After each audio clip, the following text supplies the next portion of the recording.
Aleluia. Nós podemos sentir a presença do Senhor nesse lugar.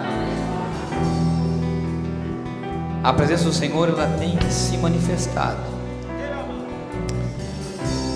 Ele é o Cordeiro que venceu no nome de Jesus. Ele é o Cordeiro que venceu.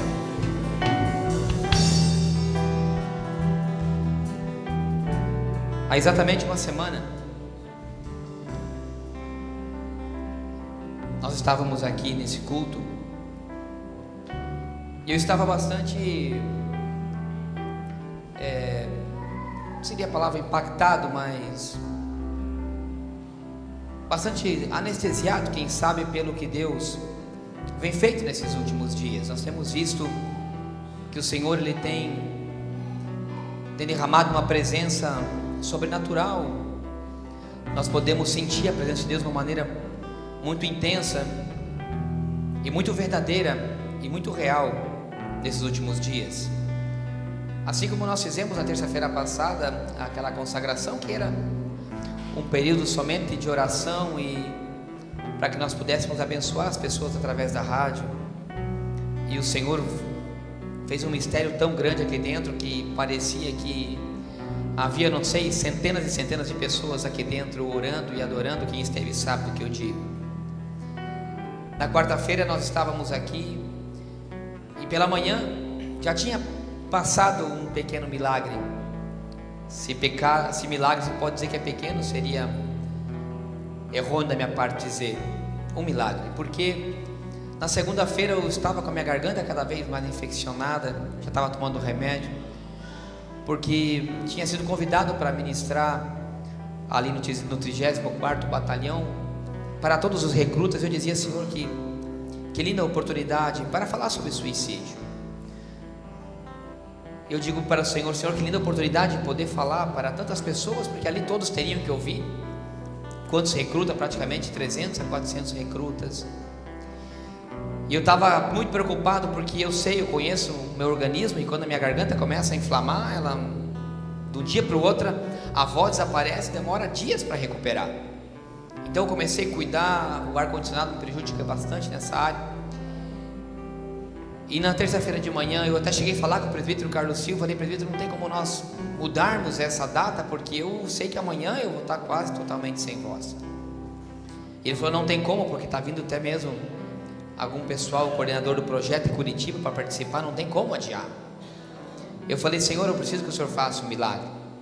Eu vim aqui de manhã cedo, né, que eles buscaram o teclado, a Cris viu, minha voz estava totalmente desaparecida. Mas em nome de Jesus, eu digo, o Senhor precisa fazer um milagre. E quando nós chegamos lá no quartel, a minha voz foi voltando. E quando nós estávamos aí, já estava praticamente normal. Tomamos um café e lá tinha um banheirinho. Eu fui lá naquele banheiro, dobrei meu joelho um pouquinho antes da administração. Falei, Senhor, eu estou nas suas mãos. E minha voz, pela graça do Senhor, tinha voltado assim como está nesse momento. E por incrível que pareça, era para ministrar sobre suicídio, irmãos. Eu já vou falar para vocês sentarem, eu quero ler a palavra. Fica só mais um segundo de pé. Por incrível que pareça, hoje no mundo, a cada 40 segundos uma pessoa se suicida. Eu tinha feito uma pesquisa muito grande no dia anterior, tinha ficado até 1h praticamente da manhã, a pastora sabe, pesquisando sobre suicídio.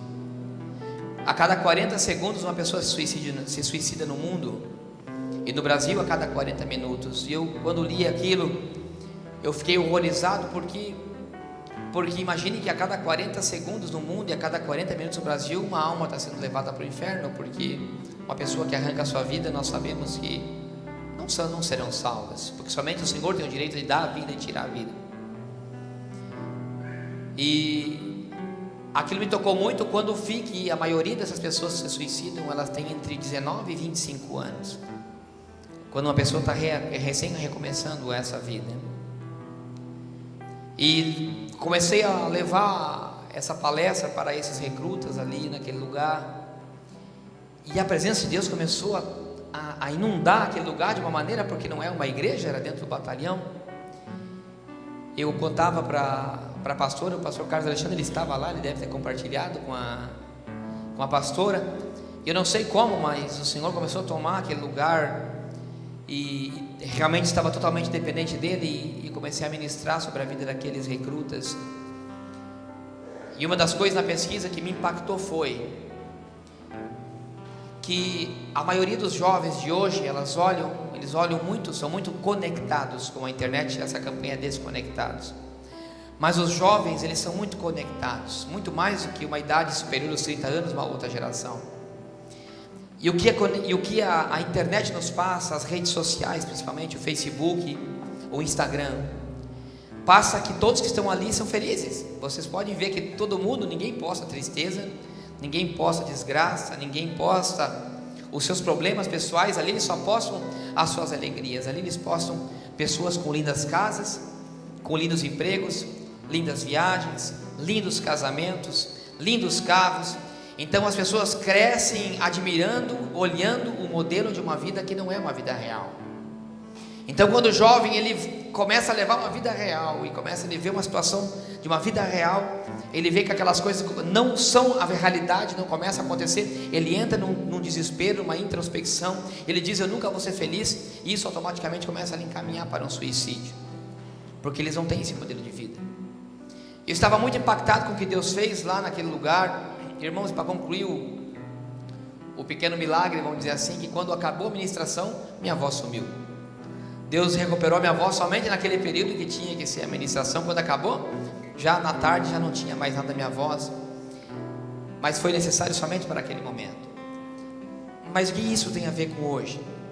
Porque naquela quarta-feira eu estava muito impactado com tudo aquilo, e eu estava aqui, a pastora ministrava, e aquilo me tocou muito, porque o Senhor me mostrava a igreja de uma certa forma, que a igreja, ela não é muito diferente do que essa pesquisa que os jovens têm de estar tão conectados com a internet. Hoje, se você olha a igreja de hoje, apresentada nas redes sociais, a igreja que hoje nós vemos é uma igreja em que parece que todos os cultos são uma bênção, em que parece que as pessoas vão na igreja e os seus problemas são totalmente solucionados. Parece que aquilo que ela vê em tal igreja, aquele mover, aquela coisa toda linda, maravilhosa, ela fala: é lá que eu tenho que congregar, porque aqui na minha igreja já não presta mais, não existe mais Deus, agora é aquela, porque o que a mídia passa, o que as redes sociais passam, é de que aquilo é bênção, então eu tenho que ir para aquele lugar. Então esvaziam igrejas aqui, inundam igrejas lá, porque as pessoas correm atrás de um modelo de vida que traz a felicidade. E assim mesmo como a vida cristã que nós temos, é assim, nós olhamos para isso e vemos que o nosso modelo é um modelo de vida vitoriosa terrena. Porque nós olhamos assim na internet, os crentes são todos abençoados, todos, ninguém tem problema, nenhum tem problema. Ele é feliz, ele é crente, ele é feliz. A igreja, o ministério do fulano é o ministério mais abençoado que tem, porque quando ele louva, as fotos que ele posta são de pessoas que estão sendo abençoadas. O fulano que ministra, ele tem um ministério profético, porque onde ele está, as coisas acontecem, e aquilo é um modelo, as vidas são transformadas instantaneamente, como um passe de mágica. Eu estava ali naquele lugar, e tudo isso passava na minha cabeça, e o Senhor falou, eu pedi ao Senhor: Senhor, me dê uma palavra, o Senhor me dê. E eu quero que você abra a Bíblia na palavra que o Senhor me deu, capítulo 19 do livro de Apocalipse.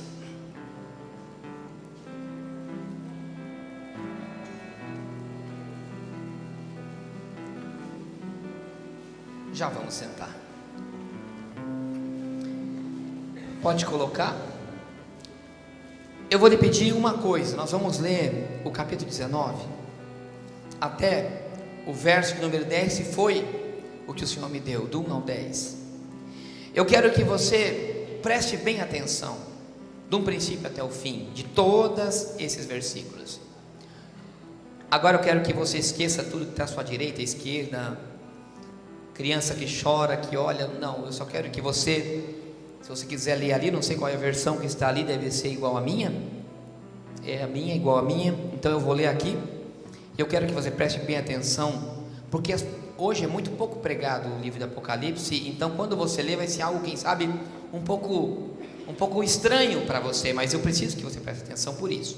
Diz assim: E depois dessas coisas, ouvi o céu como uma grande voz de uma grande multidão, que dizia: aleluia, salvação e glória e honra e poder pertencem ao Senhor nosso Deus. 2. Porque verdadeiros e justos são os seus juízos, pois julgou a grande prostituta que havia corrompido a terra com a sua prostituição, e das mãos dela vingou o sangue dos seus servos. E outra vez disseram: aleluia, e a fumaça dela sobe como um todo o sempre. E os 24 anciões e os 4 animais postraram-se e adoraram a Deus assentado no trono, dizendo: amém e aleluia. E saiu uma voz do trono que dizia: louvai ao nosso Deus, vós todos os seus servos, e vós que o temeis, tanto pequenos como grandes. E ouvi como a voz de uma grande multidão, e como que de uma voz de muitas águas, e como que de uma voz de grandes trovões, que dizia: aleluia, pois já o Senhor Deus, o Todo-Poderoso, reina. Regozijemo-nos e alegremo-nos e demo-nos glória, porque vindas são as bodas do Cordeiro, e já a sua esposa se aprontou. E foi-lhe dado que se vestisse de todo linho fino, puro, resplandecente, porque o linho fino são a justiça dos santos. E disse-me: escreve, bem-aventurados aqueles que são chamados à ceia das bodas do Cordeiro.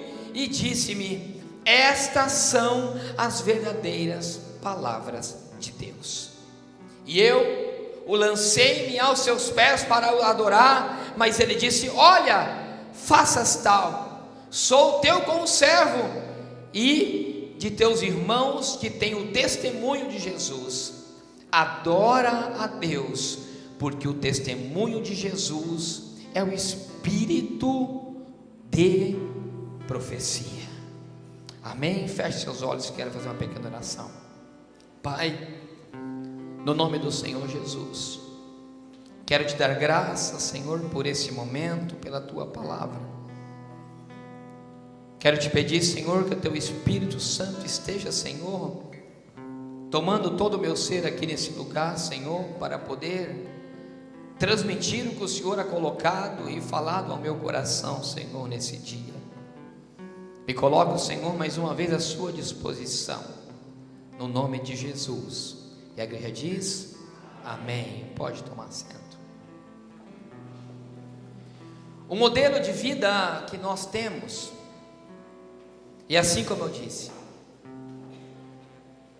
nós olhamos e vemos ao mundo do lugar aonde nós devemos ser honrados, no lugar aonde nós devemos desfrutar de tudo de mais lindo que há.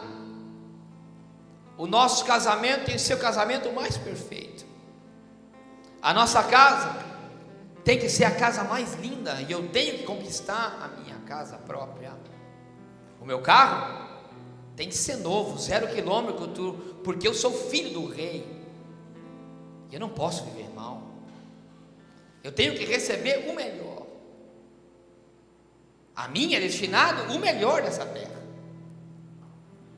O meu ministério, o meu ministério, esse sim, porque eu sou o servo de Deus, eu sou o filho do Deus Altíssimo, eu oro, jejuo, pago o preço. Então o meu ministério, ele tem que ser o melhor. Ele tem que ser o melhor da igreja, do melhor da cidade. A minha igreja tem que ser para 20 mil membros, porque as igrejas que são construídas hoje são para 20, 30 mil membros. A minha igreja tem que ser a maior. As cadeiras, vou mandar vir cedro do Líbano. A Bíblia fala de cedro do Líbano, é o melhor, eu vou importar. Meus membros não podem sentar em cadeiras qualquer, porque tudo que eu vejo é lindo, tudo que eu vejo é maravilhoso. O reino mineral me dá ouro, prata, bronze, pedras preciosas. O reino vegetal me dá madeira linda, maravilhosa, óleo para ungir. O reino vegetal me tem que trazer o meu óleo, eu tenho que trazer lá de Israel, porque se for daqui, não vale. O reino animal, o sacrifício do cordeiro, cordeiro. Existe também um reino chamado humano, mas dentro desse reino humano existem almas, e as almas elas perecem. Se eu olho para quem escreveu o livro de Apocalipse, o apóstolo João. O apóstolo João tinha vivido lado a lado com Cristo. O apóstolo João esteve aos pés da cruz quando ele morreu. O único que ficou e chorou era o discípulo amado de Cristo. Estava com Pedro quando veio o Pentecoste e foi cheio do Espírito Santo. Cheio do Espírito, ele começou a ministrar uma palavra e levantar uma igreja chamada Igreja Primitiva, em que a essência não estava nas coisas, mas a essência estava no poder que havia do Espírito dentro de alguma pessoa. Quando eles iam, ele e o seu companheiro Pedro, adorar no templo, encontraram no caminho um coxo que fazia anos que não podia e não andava. E aquele coxo olha para eles e diz: Senhor, ajude-me, me dê uma esmola. E eles dizem: eu não tenho prata e nem ouro para te dar. Não tem prata e nem ouro. Aqueles homens, discípulos de primeira grandeza, cheios do Espírito Santo de Deus, não tinha prata e nem ouro. Seguiam o modelo do nosso Cristo, que dizia que não tinha lugar nem para onde recostar as suas cabeças aqueles que queriam ser os seus discípulos. Mas eles olham para aquele homem e dizem: não tenho prata nem ouro, mas o que eu tenho eu te dou. Levanta em nome de Jesus. Não tenho bens, não tenho dinheiro, mas o Cristo a qual eu servia, o seu Espírito está em mim, esse sim eu te dou, e esse vai te transformar. Levanta e seja curado. Isso é ministério. Isso é ministério para ser almejado. Cheio do Espírito Santo de Deus, desconectado do mundo, mas ligado no Espírito.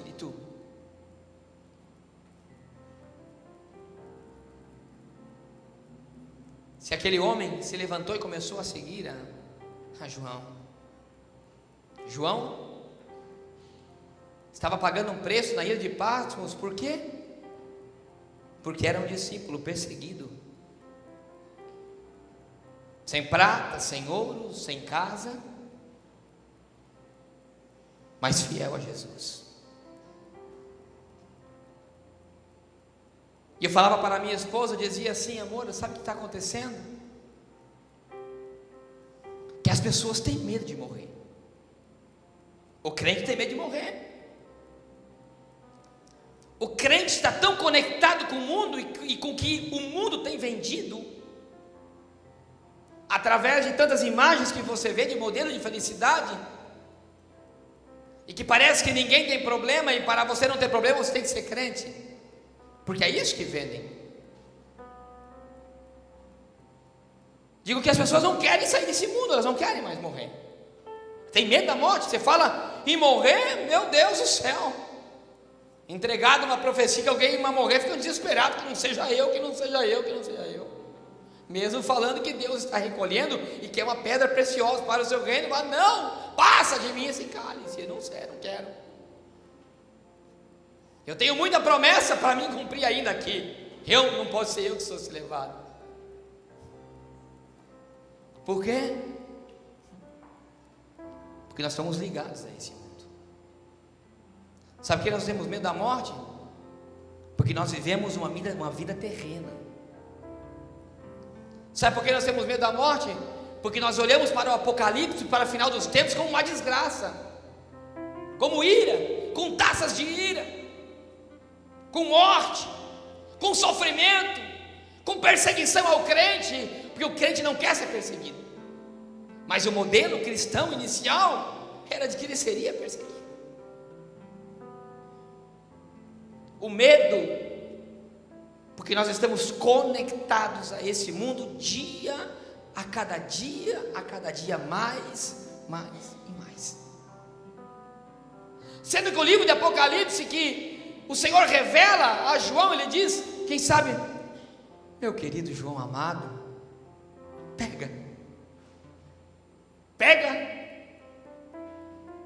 uma pena e começa a escrever, porque eu vou te falar, vai ser um livro para ser lido e ser vivido. Ele começa dizendo isso, eu acho fantástico.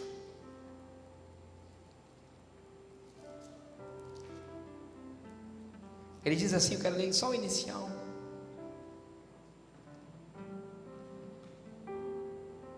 A revelação de Jesus Cristo, a qual Deus lhe deu a mostrar a seu servo, e as coisas que brevemente devem acontecer pelo seu anjo, enviou e notificou a João, o qual testificou da palavra de Deus, o testemunho. Bem-aventurado é aquele que lê, os que ouvem as palavras desta profecia e guardam as coisas que nela estão escritas, porque o tempo é próximo. É bem-aventurado aquele que lê e que ouve essa palavra. Mas hoje não se prega mais Apocalipse. Por quê? Porque Apocalipse é o fim, e a igreja tem que viver, a igreja tem que reinar. Aonde? Na terra. Todas as promessas que nós temos são para a vida terrena. O profeta me entregou que eu seria abençoado, e eu estou esperando a minha promessa. O profeta falou e assim tem que ser.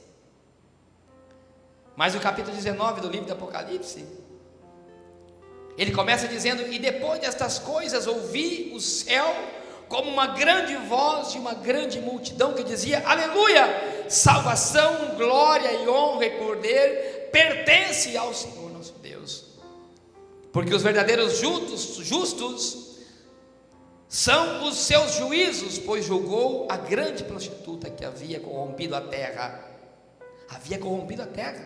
com a sua prostituição, e das mãos dela vingou o sangue dos seus servos. Começa o 19 dizendo, depois destas coisas, ou seja, há algo antes, que está no capítulo 18. O capítulo 18 nos revela a queda da Babilônia. A Babilônia aqui não é a Babilônia terrena, não é a cidade da Babilônia, mas sim o que a Babilônia significava para quem escreveu essa mensagem. A Babilônia era uma cidade terrível. A Babilônia era uma cidade herética, era um lugar herético. A Babilônia era um lugar de sedução. A Babilônia era um lugar de luxúria, de grandes aposentos, de grandes reinados, de glórias terrenas. A Babilônia que ele apresenta era uma Babilônia que não testificava o Deus verdadeiro, muito pelo contrário, adorava outros deuses. E você começa lendo o capítulo 18 e diz que o Senhor, ele começa a julgar a Babilônia. Ele começa a julgar a Babilônia porque dentro da Babilônia havia uma grande meretriz que eles chamam de a prostituta, porque esta estava corrompendo e desviando os santos de Deus. A Babilônia era um sistema político muito poderoso. Dentro daquela Babilônia havia uma igreja em que estava corrompida, misturada com a política, com o dinheiro, com a prata e com o ouro. Na Babilônia estava uma igreja que corrompia e colocava falsas doutrinas de uma igreja apóstata, uma igreja em que matava profetas, criava falsos profetas e não fazia discípulos de Cristo. herética, que não falava a verdade e que era cúmplice da morte dos servos e dos verdadeiros santos de Deus.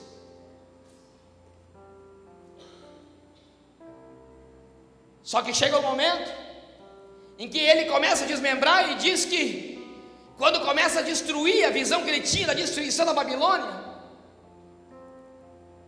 aquela destruição começou a colocar um desespero na terra,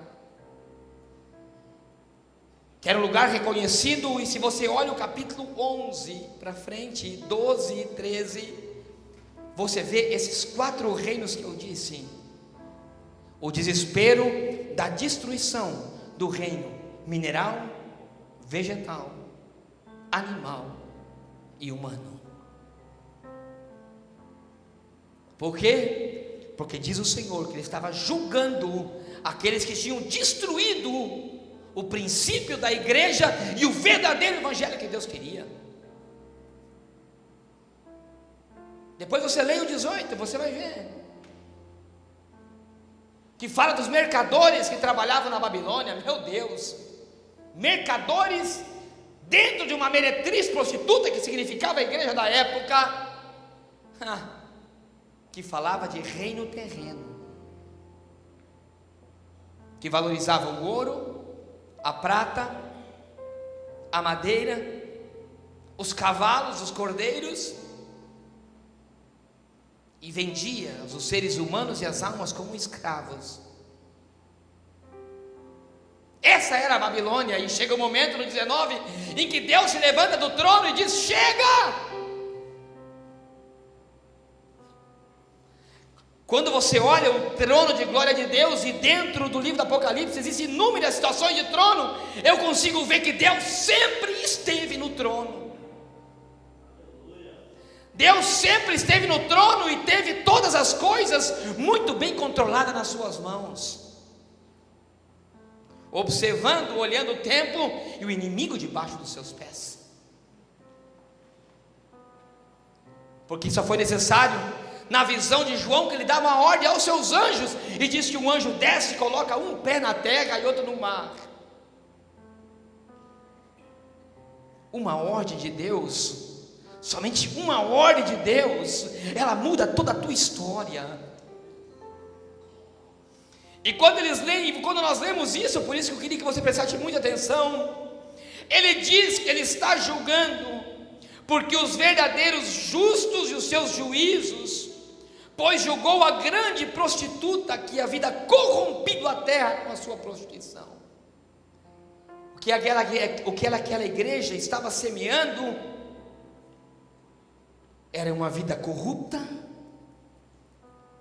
uma igreja que não pregava a verdade, criava falsas doutrinas. E quando eu comecei a ler isso nessa tarde, eu digo: meu Deus do céu, uma igreja que era omissa e cúmplice da mentira, cúmplice de falsas doutrinas.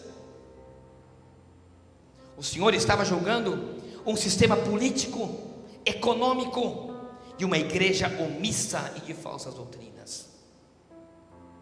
Posso ser direto e claro que se eu e você não voltarmos a sermos cristãos verdadeiros, que não pactuamos com mentiras, que não pactuamos com falsas doutrinas, que não pactuamos com a morte dos santos, porque tem pessoas que morrem do nosso lado injustamente, são crucificadas injustamente, são colocadas no matadouro injustamente, apontadas injustamente, e nós somos omissos e cúmplices de muitas situações. O que o Senhor estava dizendo é que Ele julgará aquele que se cala e é cúmplice de falsas doutrinas.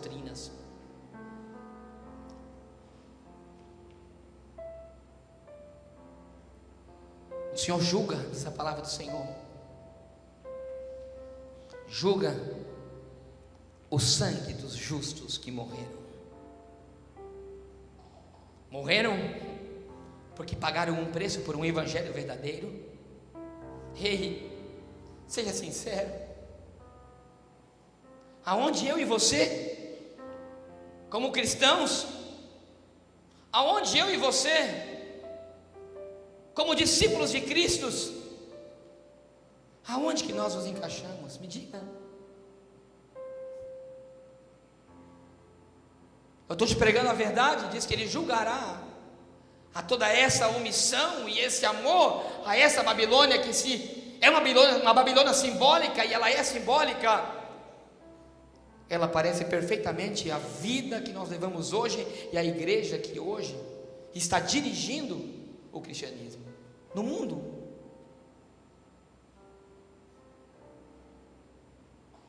Mas diz a palavra do Senhor que o Senhor, Ele estava sentado no seu trono. O Senhor, Ele sempre reina. O Senhor, Ele sempre teve o controle de todas as coisas nas mãos. Todas as coisas estão nas suas mãos, em todo o seu controle, tudo. Ele tem milimetricamente controlado segundo a segundo.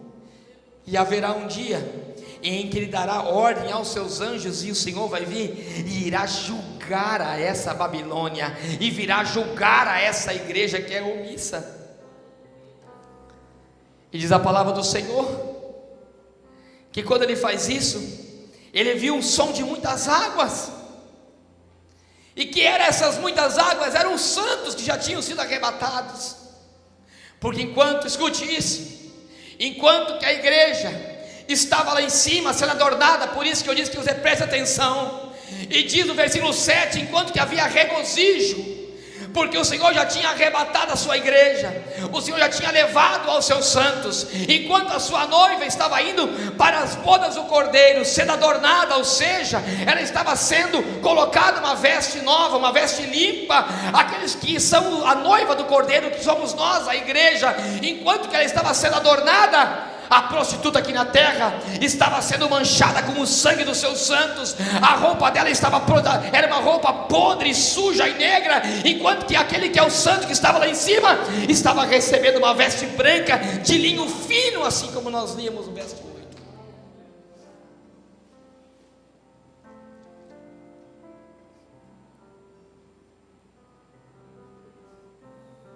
Você é a noiva do Cordeiro.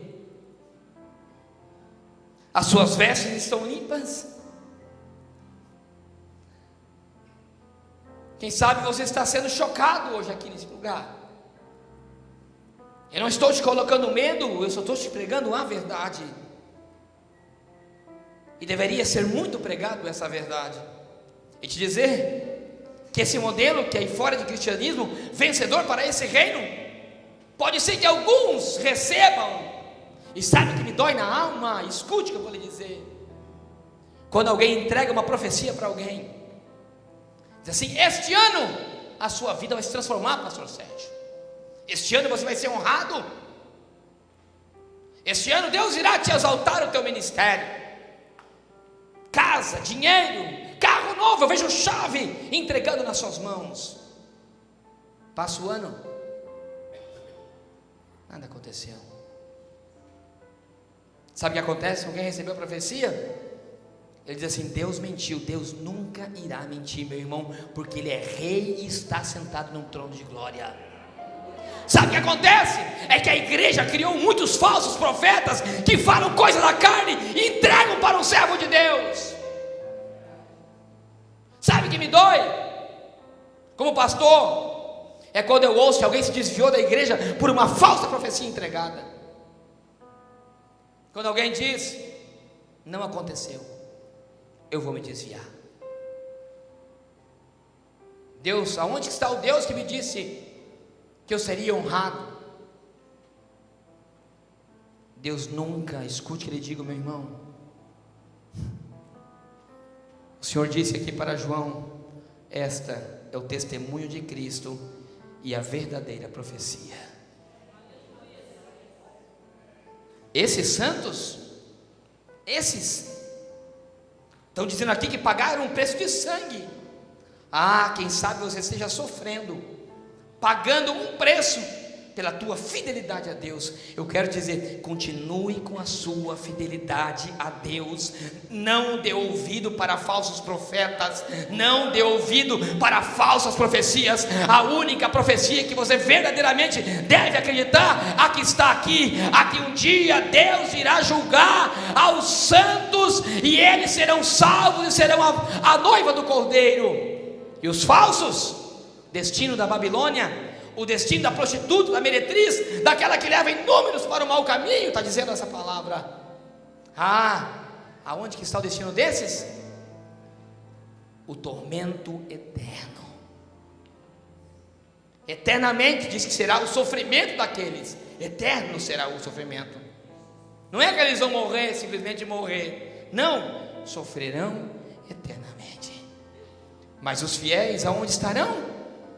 Gozando da presença do Cordeiro e adorando a Ele, como disse esse capítulo. Diz que eles se prostravam diante do Senhor. Meu Deus, às vezes Deus toma a igreja numa glória. É tão gostoso, não é verdade, irmãos? É tão gostoso você sentir aquela alegria. Uns querem pular, outros querem correr. Aquele dia na consagração, nós estávamos ali, a Jenny falou assim: eu queria sair correndo, pastor. Aí outro rodopeia, o outro chora, o outro se derrama e sai ali para fora, e você ouve e fala: meu Deus, mas como estava gostoso aquele lugar naquele dia. Meu Deus, que maravilha que foi aquele lugar. Não é verdade, pastor Carlos Alexandre? Marchava como um soldado aqui, daqui para lá. Aí você falava no outro dia: meu Deus, que gostoso esse lugar. Não é, pastor? Está lá no... Comentava comigo, como é gostoso. Sabe o que eu quero dizer? Que isso não é um segundo, nem uma gota do que será estar na presença do verdadeiro Rei dos Reis e Senhor dos Senhores.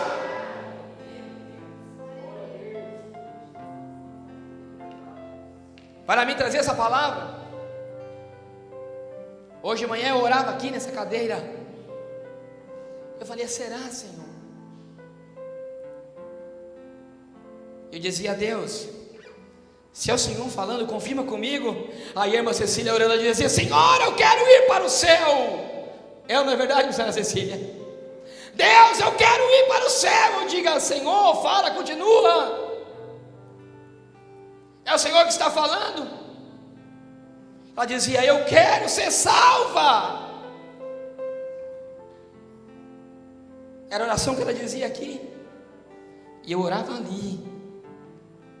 O Senhor usava a boca dela sem saber. Eu falava com Deus em pensamento. Eu falava: Deus, confirma a tua palavra, Senhor. Eu falava: Deus, eu quero o céu, Senhor. Eu quero que o Senhor transforme a minha vida, Deus. Existe muita coisa em mim ainda para ser transformada. E ela dizia que: Deus, eu quero ir para o céu. E se tem alguma coisa que eu tenho que mudar, me mude ainda para mim ir para o céu. Deus é um Deus que continua falando. Deus é um Deus que não mente, fala a verdade. Meu irmão e minha irmã, nós temos uma igreja e acreditamos em todos os dons. Eu creio sim que Deus usa profetas para falar, mas cuida, pelo amor de Deus, cuida, não fica indo de profeta em profeta para falar contigo, porque tem pessoas que vivem de profeta em profeta.